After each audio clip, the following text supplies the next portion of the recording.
गर्मियों के दिन थे और गर्मियों की छुट्टियां भी चल रही थी। राहुल ज्योति एक शाम दोनों अपने घर के बाहर खेल रहे थे। तभी उनकी मम्मी और राहुल ज्योति जरा इधर आओ जल्दी से। तभी राहुल और ज्योति अपने घर को चले आए। जैसे ही राहुल ज्योति घर के अंदर आए और अपनी मम्मी को मुस्कुराते हुए देखकर, क्या बात है मम्मी, आप इतना मुस्कुरा क्यों रही हो? बात ही कुछ ऐसी है, तुम्हारी नानी का कॉल आया था। आज उन्होंने हमें बुलाया है। कल को हम सब नाना नानी के घर जा रहे हैं। फिर ये सुनकर तो राहुल ज्योति की खुशी आसमान छू गई।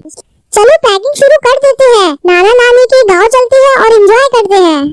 फिर क्या, दूसरे दिन सुबह सब लोग जल्दी नाना नानी के गांव के लिए निकल पड़े। राहुल ज्योति का नानी का घर काफी खूबसूरत और छोटा सा गांव था, जहां सब खेती बाड़ी करते थे और प्यार से रहते थे। राहुल ज्योति जैसे ही नाना नानी के घर पहुंचे तो उनके स्वागत के लिए नाना नानी तैयार खड़े थे। राहुल ज्योति को नाना नानी बोले, राहुल ज्योति आ जाओ, हमारे पास को आ जाओ। फिर राहुल और ज्योति नाना नानी के पास जाकर उनसे लिपट गए। फिर खास नाना नानी की बनाई हुई स्वादिष्ट खाना खाकर राहुल ज्योति ने थोड़ी देर आराम किया और फिर दोनों अपने नाना नानी हाल का मजा लूटने के लिए तैयार हो गए।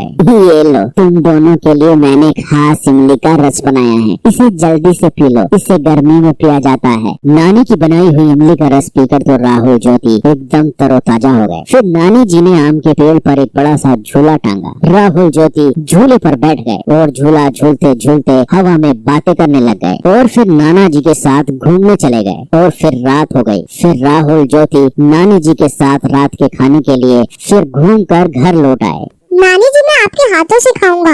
नानी मुझे भी खिलाओ ना। ये सुनकर नानी जी हंसने लगी। ठीक है, मैं तुम दोनों को अपने हाथों से खिलाती हूँ। फिर क्या, राहुल ज्योति ने नानी के हाथ से पेट भरकर खाना खाया और खाना खाने के बाद सब लोग सोने की तैयारी करने लगे और फिर राहुल ज्योति को गर्मी महसूस होने लगी। नानी जी, घर के अंदर कितनी गर्मी महसूस हो रही है, पंखा भी गर्म हवा फेंक रहा है, आपके घर में एसी भी नहीं है। हमें तो एसी की आदत है, अब तो हमें रात भर नींद नहीं आएगी। यह सुनकर नाना नानी के साथ सब लोग हंसने लगे। यह देखकर राहुल और ज्योति ज्यादा कंफ्यूज हो गए। आप सब हंस क्यों रहे हो? हमने कुछ गलत कह दिया क्या?